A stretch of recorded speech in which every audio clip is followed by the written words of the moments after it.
Agora vem para cá Álvaro Bandeira, que é coordenador de economia da APIMEC Brasil, Associação dos Analistas e Profissionais de Investimento no Mercado de Capitais. Álvaro, eu quero explorar com você uma outra vertente desse mesmo assunto, porque a gente não viu, pelo menos nos ativos do mercado, um resultado, uma consequência tão nefasta do anúncio dessas novas tarifas ontem. Primeiro, quero entender com você por quê e, segundo, explicar um pouco para a nossa audiência o que tem acontecido com a Bolsa Brasileira, que a gente viu chegar muito próximo aos 200 mil pontos e agora a gente vê ela ali testando quase o piso de 170 mil. Bom dia, Amanda. Bom dia quem nos ouve e nos vê. Obrigado pelo convite.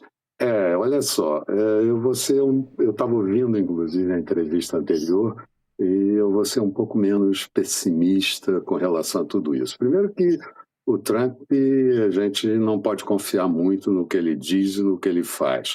Lembrando que a Suprema Corte americana não liberou as tarifas lá atrás, ele agora volta com tarifas com outros detalhes, mas pode ainda ter algumas mudanças. Mas, de qualquer forma, quer dizer, hoje as exportações brasileiras para os Estados Unidos representam apenas 10,8% das nossas exportações. Portanto, isso fica um pouco reduzido no seu tamanho e na possibilidade de afetar.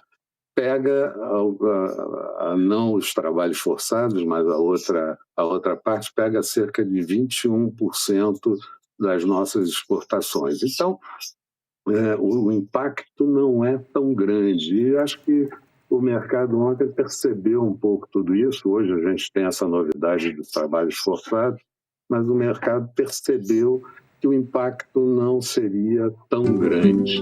E as preocupações do mercado hoje são muito mais com relação às eleições, a toda a parte da economia brasileira de nível de endividamento, de déficit público, déficit nominal que chega a mais de 9% do PIB brasileiro, e também esse saque de bondades aberto por motivos, eu diria, muito mais eleitoreiros do que atender a população carente. O Desenrola 2 e, de repente, desenrola até para adimplentes. Isso tudo é que preocupa muito mais até do que esse episódio de anteontem e de ontem dos Estados Unidos tentando aplicar novamente tarifaços ao Brasil. Parece que o efeito é muito mais eleitoral, né, Álvaro? Mas pode concluir o seu raciocínio, a gente tem pouco tempo, depois eu queria emendar uma outra pergunta, talvez para você já seguir na sua resposta, sobre essa reprecificação da curva de juros. Como é que o mercado está olhando para o espaço, para a janela que o Banco Central tem para reduzir a taxa Selic? Isso tem um impacto direto na nossa vida e está relacionado a esses outros assuntos que você comentou. Primeiro, sendo curto no que diz respeito à Bolsa, quer dizer, os investidores estrangeiros andaram colocando muito dinheiro logo no início do ano, e chegamos quase a 60 bilhões de reais. Desde meados de abril para cá, eles vêm sacando, e no mês de maio sacaram mais 15 bilhões, e isso acabou tirando a Bolsa daquela expectativa de que pudesse passar dos 200 mil pontos e jogou para os 172, que é o que nós estamos, 174 ontem, que é o que nós estamos vigorando hoje. E tem muito a ver com o que você está perguntando sobre as taxas longas. As taxas longas, primeiro, as expectativas de inflação estão absolutamente desancoradas, tanto aqui quanto no exterior, quanto na economia americana, quanto na economia europeia.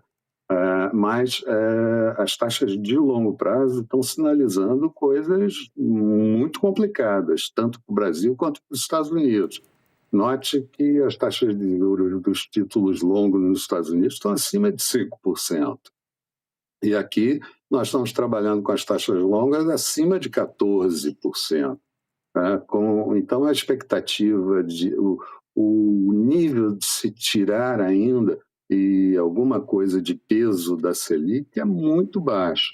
Eu diria que na próxima reunião o Banco Central pode entrar mantendo a taxa Selic, mas eu acho que a gente não vai conseguir escapar muito, pelo menos essa inclinação da taxa de longo prazo faz com que a gente comece a pensar numa taxa Selic voltando ao patamar de 14%, 13,75%, enfim, com uma inflação bastante fora, eu diria, do intervalo da meta dela.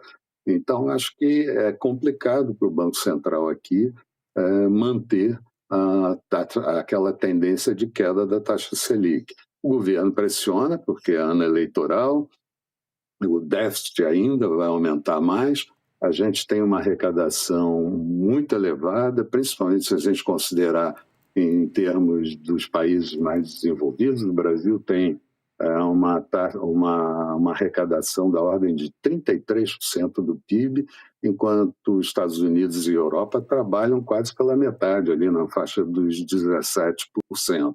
Caso muito complicado para a economia brasileira, com o déficit subindo, com o endividamento subindo, mais de 80% do PIB de endividamento, e se nós considerarmos pela estatística do FMI, que considera inclusive os títulos colocados nos bancos centrais, nós já estaríamos bem próximo dos 100%.